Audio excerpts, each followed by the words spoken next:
세상은 갈수록 빠르게 발전하고 있습니다. 사람 대신 기계가 일하는 풍경도 이젠 익숙한데요. 하지만 그 변화 속도에 힘겨워하는 사람들이 있습니다. 너무 변화가 심한 거야. 애들한테 물어보면 다 잠시 가르쳐주면 또 잊어버리잖아. 불편한 거 많죠. 내 마음대로 다닐 수도 없고 이 기계를 내 마음대로 해면은 내가 하고 싶은 걸 했는데 그걸 마음대로 못 하니까. 식당에서 밥 한 끼 못 먹는 정도가 아닙니다. 우리 생활의 필수적인 여러 기반 시설이 디지털화되면서 노인들의 일상이 무너지고 있습니다. 지금은 정보 시대입니다. 정보를 알지 못하면 이 시대에서 살아남지 못하는 거죠. 이것만으로도 이미 노인들은 생존의 위기를 느끼는 거예요. 앞으로 우리가 좀 더 주목해야 될 부분은 사실 BT예요. 바이오 기술이 들어오기 시작하면 단지 정보 소외가 발생되는 것뿐만 아니라 건강 불평등, 생명 불평등 문제가 생길 수 있기 때문에 초고령 사회를 눈앞에 두고 있는 지금 노인들을 위한 디지털 세상은 만들어질 수 있을까요? 노인 디지털 소의 현 주소를 자세히 들여다보고 그 해법을 찾아봅니다.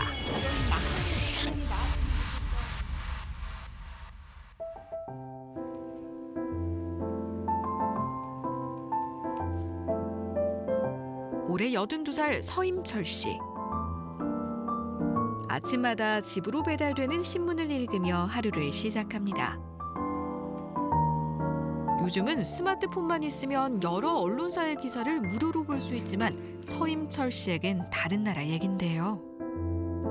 우리는 성격이 직접 보고 직접 읽는 것이 좋아서 이렇게 읽고 있어요. 인터넷은 좀 하실 수 있어요? 인터넷 그전에 조금 했는데 지금 다 잊어버렸어요. 하다가 또 잘못하면은 또 오류돼서 또 문제가 될 것 같기도 하고 그래서 직접 내가 안경 쓰고 내 손으로다가 쓸 거 쓰고. 자식들을 출가시키고 아내를 떠나보내는 동안 세상은 참 빠르게도 변했습니다. 하지만 서임철 씨가 즐겨 쓰는 전자기기는 아직도 카세트 테이프 재생기. 30년을 함께한 오랜 친구인데요. 새로운 디지털 기기와 친해지는 건 영 쉽지 않다고 합니다. 스마트폰도 마찬가지인데요. 주로 문자 보내고 카톡 보내고 이제 좋은 문구가 있으면 친구한테 제일 먼저 보내는 거 그런 거 하고 있어요. 혹시 어플 같은 거 사용하세요? 안 하고 있어요. 그걸 배워서 하고 싶은데 지금 뭐 배우기도 뭐하고 그래갖고 지금 못하고 있어요. 국내 스마트폰 보유율은 지난 4년간 꾸준히 93%를 웃돌았습니다. 연령대별 스마트폰 보유율을 살펴봐도 60대는 96.2%로 젊은 층에 뒤지지 않고 70세 이상도 66.5%나 됩니다. 하지만 일부 노년층에게 스마트폰은 그저 기능만 많은 전화기일 뿐인데요. 기능이 여러 가지인데 다른 사람도 하는 거 보면은 나는 이게 뭐 전화 걸고 받고 뭐 메시지 보내고 그런 것밖에 겨우 모르거든요. 그냥 문자 메시지 이런 걸 하는데 좀 더 다양히 알고 싶은 거야. 답답한 거야. 이 시대는 너무 변해가는데. 이 핸드폰을 잘 못하니까 여행을 갔을 때 예를 들어서 택시를 탈 일이 있어요. 그랬는데 카카오톡으로 그걸 택시를 불러야 되는데 그거를 할 줄 모르니까 너무 답답하더라고요. 노인들의 디지털 장벽을 높이는 주범은 또 있습니다. 이곳은 이용객들의 주 연령층이 70대 이상인 어르신 맞춤형 극장인데요. 규모는 좀 작아도 여느 요즘 영화관처럼 갖출 건 다 갖췄습니다. 딱 한 가지, 무인 판매기 키오스크만 빼고 말이죠. 그 흔한 온라인 예매조차 없습니다. 덕분에 아침마다 극장 앞은 표를 사려는 손님들로 북적이는데요. 지금 하시나? 예, 10시 됐잖아요. 5분 지났어요.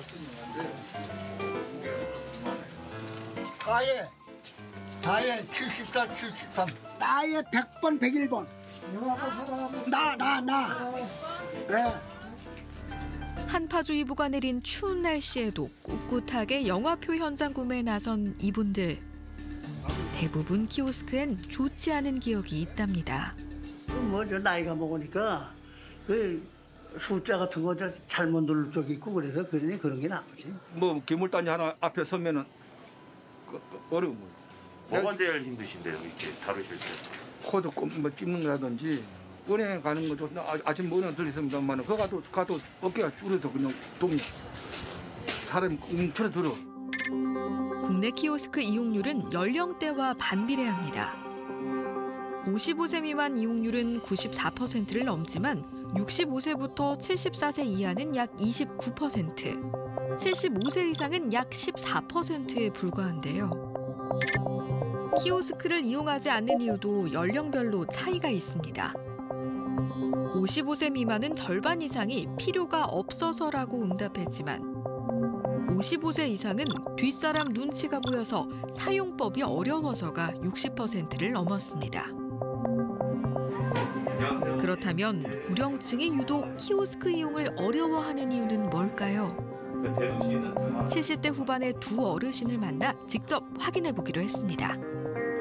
전 이름도 몰랐어요. 아, 글쎄요? 그거 서해고속도로 거기 산을 휴게소 갔다가 사람은 없고 그냥 그것만 떡하니 있는데 4번을 실수해가지고 4그릇이 나온 거 아니에요. 그 어떻게 가서 그냥 사정사정 해가지고 2그릇 누르고. 과거의 실수는 뒤로 하고 용감하게 다시 키오스크 앞에 서봅니다. 커피 누르고 아메리카노. 그는 내 얼음이다. 하지만 낯선 영어 표기의 음료가 헷갈리는가 하면 결제도 영 쉽지가 않습니다.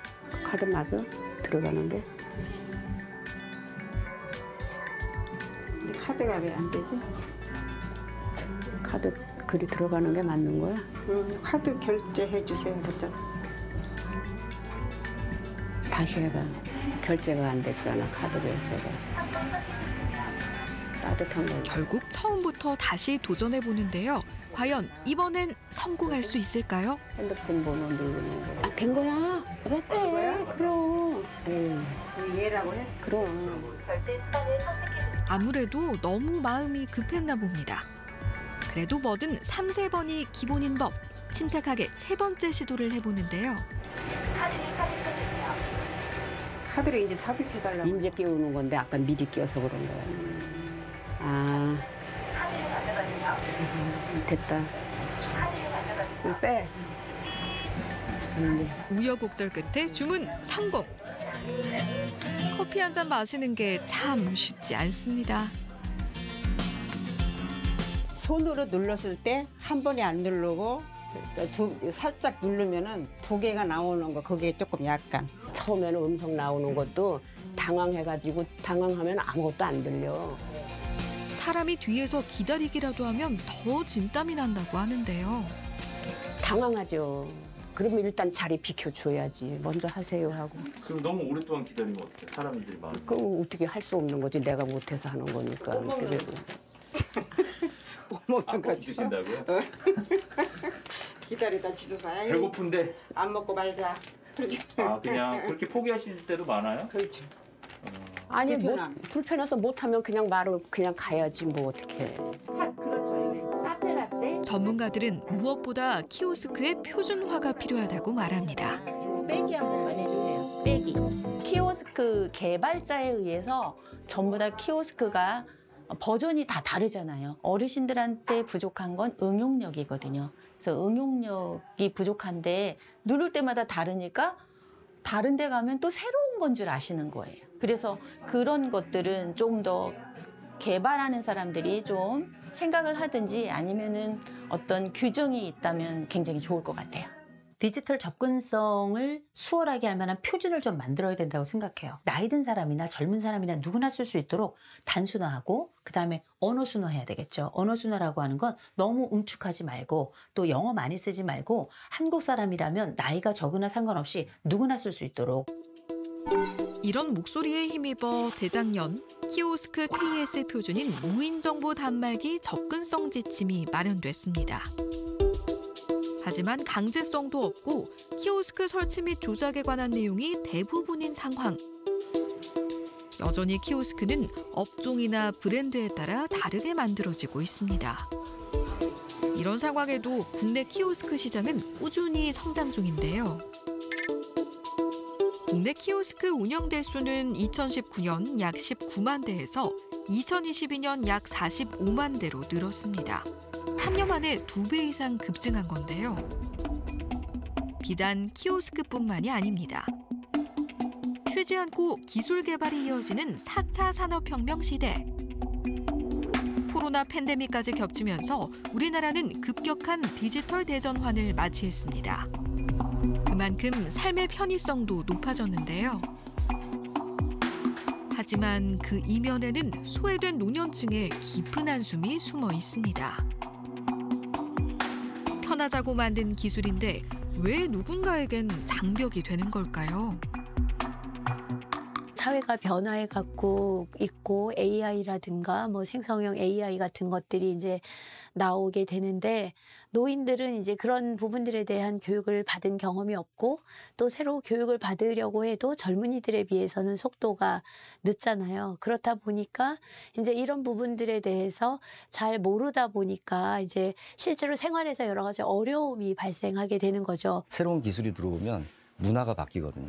스마트폰이 들어오면서 우리한테 삶의 방식이나 문화가 완전히 바뀌었죠. 기술만 배워야 되는 게 아니라 그 기술과 함께 문화를 받아들여야 되기 때문에 그 장벽을 넘어서는 게 사실은 굉장히 힘든 거거든요. 연령별 디지털 활용 능력을 비교해보면 일반 국민 수준이 100%라고 했을 때 60대는 약 57%, 70세 이상은 약 35%입니다.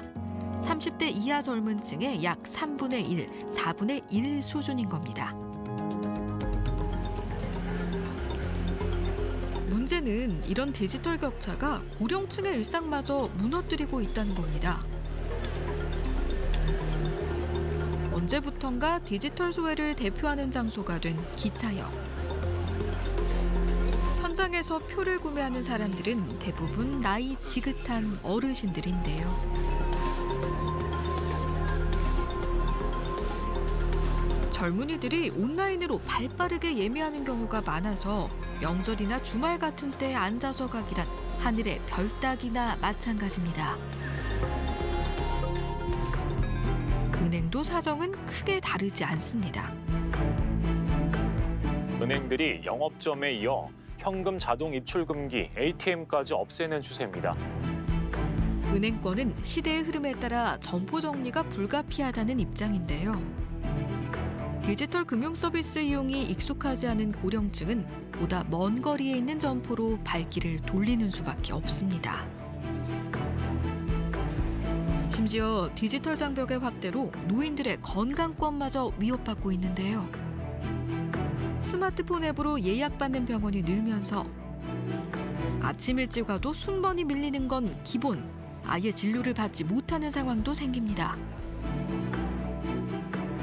지난해 12월엔 스마트폰 앱으로만 예약을 받은 병원들이 적발돼 논란이 일기도 했습니다. 아주 필수적인 거에서 소외가 일어나고 또 이제 나갈 수가 없게 된다. 그래서 아예 이제 그 자신의 집에서 여러 가지 서비스를 받지 못하고 스스로 하려고 하다 보니까 이제 이런 부분에서 크게 문제가 발생을 할 수 있는 거거든요. 온라인에서 할인받는 것도 나는 그 돈을 다 내고 해야 돼요. 이걸 일명 우리가 노인세라고 부르잖아요.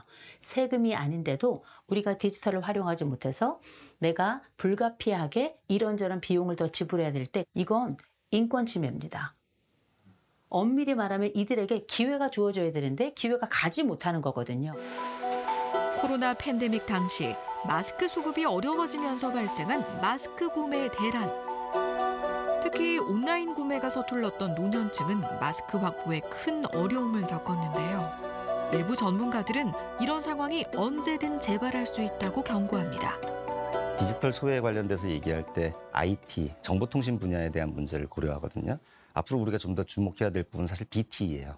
바이오 기술이 들어오기 시작하면 단지 정보 소외가 발생되는 것뿐만 아니라 건강 불평등과 생명 불평등 문제까지 생기는 거죠. 디지털 장벽에 갇힌 노년층의 심리 건강을 우려하는 목소리도 있습니다. 이거저거 잘 못하잖아요. 자존감도 떨어져요. 그러면 다음번에 내가 똑같은 곳에 갈 때 겁이 나겠죠. 이건 노년층 전체에게 일련의 트라우마로 작동하게 되는 겁니다. 이런 삶을 살다 보면 내 삶을 포기하게 되죠. 내 권리를 포기하게 되죠. 자기 결정권 역시 내려놓게 되죠. 그렇다면 이게 사회적 고립 아니고 뭐겠어요. 노년층의 디지털 역량이 낮을수록 우울 수준이 높아진다는 연구 결과도 있는데요. 디지털 소외가 사회적 고립을 심화하면서 심리적 안정에도 부정적인 영향을 끼치는 겁니다. 노년층의 디지털 장벽을 낮출 수 있는 방법은 없는 걸까요? 지난해 12월 서울에 조금 특별한 디지털 공간이 문을 열었습니다. 로봇이 커피를 내려주는가 하면 바둑 상대가 되어주기도 하는데요. 낯설던 것도 잠시 곧 친구가 됐습니다. 배웠죠, 여기 와서.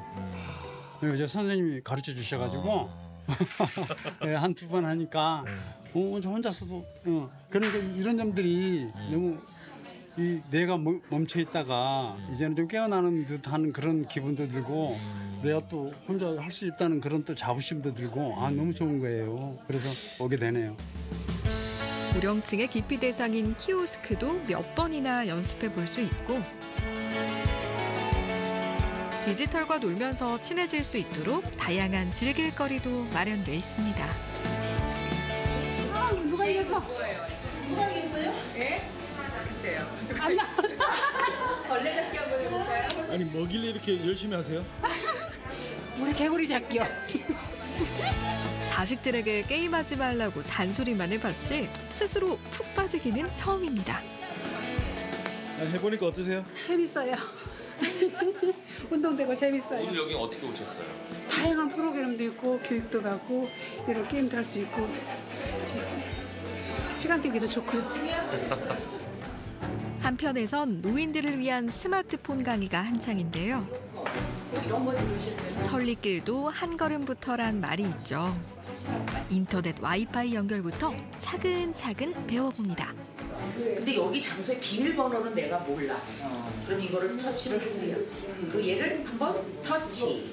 그러면 요거 톱니바퀴 이게 설정이라고 그러거든요. 걱정하시지 마시고. 열심히 배워도 돌아서면 잊어버리는 나이. 만학도들을 위한 반복 설명은 필수입니다. 요거 누르면 밑에 모기 닫기라고 있을 거예요. 늘 이거를 디지털 기기 앞에서 자꾸만 작아졌던 사람들도 여기에서만큼은 절로 용기가 난다고 하는데요. 오늘 아침에도 와서 좀 해봤어요. 좀 이렇게 익숙해지려고. 근데 많이 해봐야겠어요. 많이 해보면은 하여튼 익숙해지면은 잘 될 것 같아. 나 이제 나이가 먹어서 이거를 한번 배우려고 왔는데 좀 가르쳐 주시겠어요? 그렇게 하고 매장을 드나들었거든요. 근데 이제는 자신감 생겼어요. 무인기도 사용해보고 뭐 다 해보는 거예요. 그러니까 그게 즐겁죠. 노인네들은 어디 가서 그렇게 해요. 최근엔 고령자를 위한 소셜 커뮤니티 앱도 생겼습니다. 50대 이상부터 가입 가능한 이 앱에선 무려 500여 개의 모임이 활발하게 운영 중입니다. 은퇴 이후에 갑자기 사회와 단절된 경험을 느끼고 계십니다. 그래서 저희는 이분들이 이제 앞으로 인생 이막을 어떻게 놀고 누구와 놀지를 해결하는 기업이 되고 싶어서 이 서비스를 만들게 되었습니다. 앱을 통해 인생 이막을 새롭게 연 분들을 직접 만나봤습니다. 멋쟁이 고령층의 런웨이를 볼 수 있는 이곳, 바로 모델 워킹 모임인데요. 하나에 올리시고 둘에 뻗, 셋에 각, 넷에 각. 하나, 둘, 셋, 넷. 하나, 둘, 셋, 넷. 하나, 둘, 셋. 하나, 둘, 셋. 다들 마음만큼은 프로 모델에 뒤지지 않습니다. 일주일에 한두 번씩 꾸준히 몸을 움직이니 건강은 자연스레 따라오는데요. 나이가 들면서 서서히 사라졌던 인생의 재미를 다시 찾은 건 뜻밖의 수확입니다. 정보도 많이 얻고 또 사진 같은 거 보면서 예를 들어 제 모습이 나오거나 하면은 되게 좋죠. 60대, 70대, 80대 회원분들인데 이제 컴퓨터라든지 인터넷이라든지 이런 걸 접하기에는 약간 서투른 면도 없잖아 있으신데 웹을 깔고 나서부터는 거기에 관심사가 있어가지고 재밌어하면서 댓글도 올리시고 이게 관심도를 상당히 많이 보이시더라고요. 나름대로도 공부들도 나름대로들 많이 하고 계시고요. 낯설고 어렵게만 느껴졌던 디지털이 어느덧 사회적 고립감을 해소하고 삶을 윤택하게 만들어준 겁니다. 디지털이 발을 묶는 족쇄가 될지 훨훨 날 수 있는 날개가 될지는 결국 우리 손에 달린 것 아닐까요? 기술이라는 건 어떻게 쓰느냐 사람한테 달려있는 거죠. 거기에 정보에 잘 접근할 수 없다거나 제대로 활용할 수 없다 그러면 불평등을 분명히 만들겠죠. 그런 문제들을 정책적으로나 복지적으로나 우리가 해결을 한다 그러면 오히려 새로운 기회들이 생기고 장애인도 일할 수 있고 시니어도 메타버스에서 새로운 삶을 제2의 삶을 산다거나 새로운 기회들이 열리기 때문에 사실은 양날의 검과 같은 것 같아요. 누구나 언젠가는 노인이 됩니다. 고령층의 디지털 소외가 남일이 아닌 내일이라는 인식 전환이 필요한 이유인데요. 디지털 기술이 누구에게나 편리한 도구가 되기 위해선 정부와 기업은 물론 우리 모두가 발벗고 나서야 합니다. 앞으로 더 빨라지는 세상 속에 젊은 사람들이라고 안 늙겠어요? 마찬가지 소외를 당하게 될 텐데 지금 젊은 층들이 이런 디지털 복지를 만들어내지 않는다면 그들도 곧 당사자가 될 것이다. 2025년이 되면은 고령 인구가 이제 1,000만이 넘어가요. 그러니까 가장 큰 시장이라는 걸 일단 마음속에 기업들이 이제 인식을 할 필요가 있고 무엇보다 기업들이 시니어들한테 맞춘 서비스 그들이 배울 필요 없이 그냥 쓸 수 있는 기술을 만든다라고 하면 이건 세계적인 경쟁력을 확보할 수가 있고 그리고 국가적 산업적으로도 이제 상당히 발전할 수 있겠죠. 세상이란 게 다 그런 거죠. 맘먹은 대로 된 적이 있나요? 인생이란 게 다 그런 거죠. 맛있게 생겼네. 하루하루 살아가면 되죠. 시간은 흘러가겠죠. 바람은 스치고 지나가겠죠.